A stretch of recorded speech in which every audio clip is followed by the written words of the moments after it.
எல்லோருக்கும் என்னுடைய வணக்கம். கீரவாணி சாருடைய வரவுக்கு என்னுடைய பெருமையும் நன்றி. இந்த நாளுக்காக ஏஎம் ரத்னம் மட்டுமே இல்லை, இந்த படம் சம்பந்தப்பட்ட எல்லாருமே காத்துக்கிட்டு இருந்தோம். அதுதான் உண்மை. ஏன்னா இந்த படம் ஆரம்பித்து 5 வருஷம் ஆச்சு. நான் முதல் நாள் இந்த படத்தோட செட்டுக்கு போகிறேன். அப்போ நம்ம போடும்போது அதுதான் குறைந்தபட்சம் தென்னிந்தியாவிலேயே மிகப்பெரிய செட்டு. ஆனால் அந்த செட்டு மழை பெஞ்சது, தொடர்ந்து கரோனா வந்துச்சு, படம் அப்படி நின்றுச்சு. அந்த படத்தை பற்றி மறந்துட்டேன்னு கூட நான் உண்மையாக சொல்லணும். ஆனால் பொறுமையாக ரத்னம் சார் அது அப்படியே கையில் வச்சுக்கிட்டு, உயிரை கையில் வச்சுக்கிட்டு கொண்டு வந்து இந்த நேரத்தை வரைக்கும் முடிச்சிருக்காருன்னா சார், அந்த பொறுமைக்காக உங்களுக்கு என்னுடைய வணக்கங்கள். ஏன்னா ஒரு சின்ன படம், ஒரு 4 கேரக்டர்னால் நீங்கள் வந்து எல்லாரும் இழுத்து பிடிச்சிடலாம். பெரிய படம், இவ்வளோ பெரிய கேரக்டரு திரும்பியும் செட்டு போடணும், அதுக்குள்ளே அவர் வந்து டெபுட்டி சிஎம் ஆயிட்டார். அந்த பொறுமை, அந்த தெளிவு, அந்த முதிர்ச்சி உங்ககிட்ட மட்டும்தான் இருக்குது. அதுக்காக இந்த படம் நிச்சயமாக மிகப்பெரிய வெற்றி அடையணும். அப்புறம் ரத்னம் சாருக்கு அடுத்தது நான் பாராட்ட வேண்டியது என்னுடைய கடமை ஜோதி. ஏன்னா வேற ஒரு டைரக்டரை வச்சு ஆரம்பித்தாங்க. 5 வருடங்களுக்கு பிறகு அவர் வேறு ஒரு நிலைக்கு போயிட்டார். இந்த படத்தை யாரை தொடர்ந்து கொண்டு போகுது அப்படின்னு ஒரு பெரிய யோசனை. அப்படின்னு போகும்போது ரத்னம் சார் சொன்னார், விதின்னு. விதி கிடையாது, அவனுடைய அறிவு தான் கொண்டு வந்து இங்கே நிறுத்தது. இவ்வளோ பெரிய படத்தை அவனுடைய அறிவு தான் தீர்மானிச்சது. ஏன்னா ஜோதி இந்த படத்தை ஆரம்பித்த முதல் நாள் நான் போனேன், சிரிச்சுக்கிட்டே இருந்தேன். எப்படி உங்களுக்கு எந்த பொறுமை இருக்கோ அப்படியே அவனுடைய புன்சிரிப்பு. பார்த்தா செட்டில் ஒன்றுமே இல்லை, ஆனால் படம் நடக்குது. நான் கேட்டேன், ஜோதி என்னடா இது, என்னப்பா இது? இல்லை சார்ன்னு, இந்த படம் எப்படி எடுக்க போகுதுன்றதை பற்றி டெக்னிக்கலாக ரொம்ப தெளிவாக என்கிட்ட சொன்னான். அப்போவும் எனக்கு பயம், சரி எல்லாம் கரெக்டாக சொல்கிறான், அது எடுக்கணுமே அப்படின்னு. ஆனால் நான் டப்பிங்க்கு போகும்போது ரொம்ப ஆச்சரியமாச்சு. ஒரு குழந்தை மாதிரி எனக்கு வந்து அந்த ஒரு ஆச்சரியம் தான் வந்துச்சு. எவ்வளோ மலைகளை கொண்டு வந்திருக்க, குதிரைகளை பல பிரதேசங்களை கொண்டு வந்திருக்க, உன்னுடைய அந்த அறிவுக்கு என்னுடைய நன்றி. திரையுலக நண்பர்களுக்கும் பத்திரிகை நண்பர்களுக்கும் முதல்ல என்னுடைய பணிவான வணக்கத்தை தெரிவிச்சுக்கிறேன். சினிமாவில் நடிகராக இருந்து முதன்முறையாக முதலமைச்சரானவர் புரட்சித் தலைவர் எம்ஜிஆர் அவர்கள். ஆந்திராவில் சினிமாவிலேருந்து நடிகராக இருந்து முதலமைச்சரானவர் மரியாதைக்குரிய மாண்புமிகு என்டிஆர் காரு அவர்கள். இன்னைக்கு அவருடைய பிறந்த நாள். இன்று என்டி ராமராவ் அவர்களின் பிறந்த நாள்.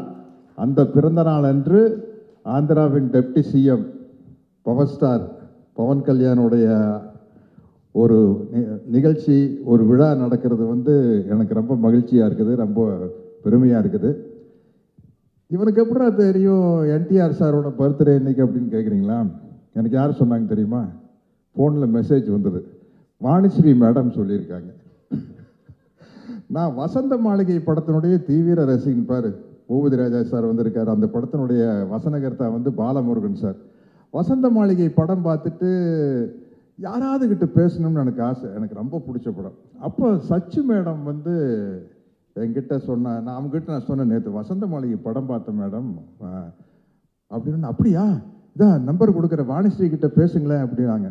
அப்போ வாணிஸ்ரீ மேடத்துக்கிட்ட ஃபோன் பண்ணி பேசி அந்த படத்தை பற்றி பேசி நிறைய ஈவெண்ட் விஷயங்களை வந்து பகிர்ந்துக்கிட்டோம். அவங்க தான் இன்றைக்கி மெசேஜ் அனுப்பியிருக்கிறாங்க, என்டிஆர் சாருடைய பர்த்டே அப்படின்னு. ஸோ இன்றைக்கி அது ஒரு கோஇன்சிடென்ஸ், ரொம்ப சந்தோஷமாக இருக்குது.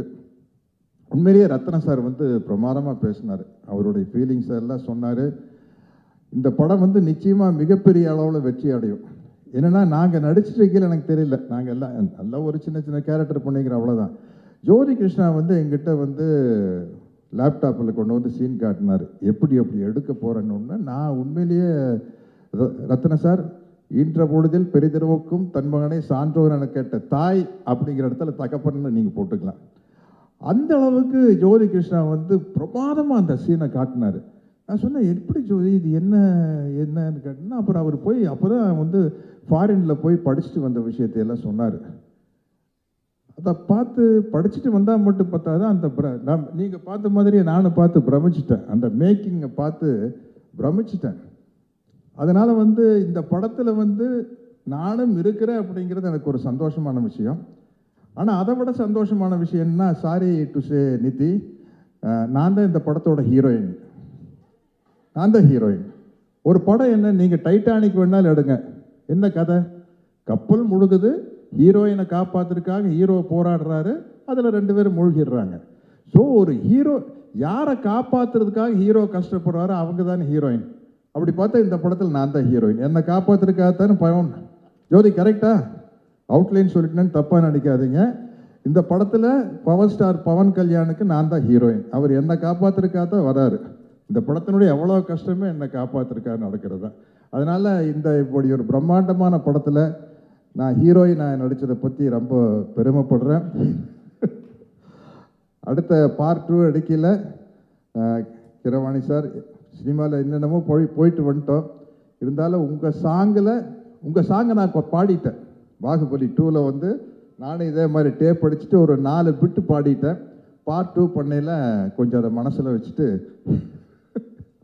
எனக்கு நாசர் சாருக்கு ஒரு நல்ல ஒரு அருமையான சாங் போட்டுருவீங்க. ஷோபி மாஸ்டரும் பார்த்துக்கிட்டே இருக்காங்க சார். எதுங்க? ஷோபி மாஸ்டரும் பார்த்துக்கிட்டே இருக்காங்க. வீரமல்லு 2ல வந்து உங்களை வச்சு சிறப்பாக ஏதாவது. ஆமாம், நிச்சயமா. ஆமாம் மனோஜ், இல்லை நாங்கள் ஆடிடுவோம், நாங்கள் டான்ஸ் ஆடிடுவோம். நாங்கள் அதை எதுக்குமே கூச்சப்படாத ஆளுக்கு தானே. பரதநாட்டியம் ஆடணுமா, வஞ்சிக்கோட்டை வாலிபன் வேணுமா உங்களுக்கு, வைஜெயந்தி மாலா 10 மணி 2 பேரும் ஓகேன்றோம். என்ன சார் அப்புறம் அது மாதிரி விஷயங்கள். கேமரா கூச்சமே இல்லாத ஆட்கள் நாங்கள். அப்படி இருந்தால் தான் சினிமாவில் வந்து எந்த கேரக்டர் கொடுத்தாலும் நடிக்க முடியும்.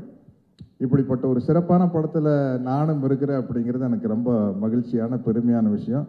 ரத்ன சாருடைய நல்ல மனசுக்கும் ஜோதியினுடைய நல்ல உழைப்புக்கும் இந்த படம் வந்து மாபெரும் வெற்றி அடையும் என்று நம்பி வாழ்த்துகிறேன். வணக்கம்.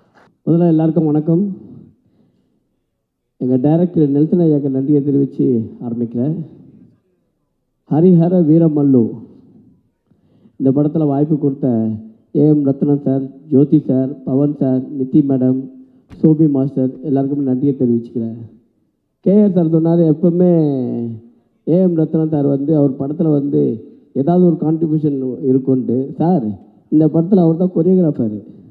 ஆமாம், அந்த டான்ஸ் பார்த்தீங்கல்ல, பாதி மூமெண்ட் ஷோபினா, மீதி மூமெண்ட் போட்டதெல்லாம் சார் தான். இது ஒத்து, இது பாகலேது எல்லாமே மானிட்டரில் உட்காந்துட்டு எந்திரிக்கவே இல்லை. அவர் காலில் கொஞ்சம் அடிப்பட்டிருக்கோம். அந்த அடியை தாங்கிக்கிட்டு ஃபுல் டே உட்காந்துட்டு இந்த பாட்டை சார் பண்ணாங்க. சார் வந்து அவரை பற்றி சொல்லவானா நம்ம, ஏன்னா ப்ரொடியூசர் கிங் அவர். ஏன்னா அவருடைய படங்கள் எல்லாமே தெரியும். இந்த படத்தில் எனக்கு வாய்ப்பு கொடுத்ததுக்கு ரொம்ப நன்றி சார். Thank you sir.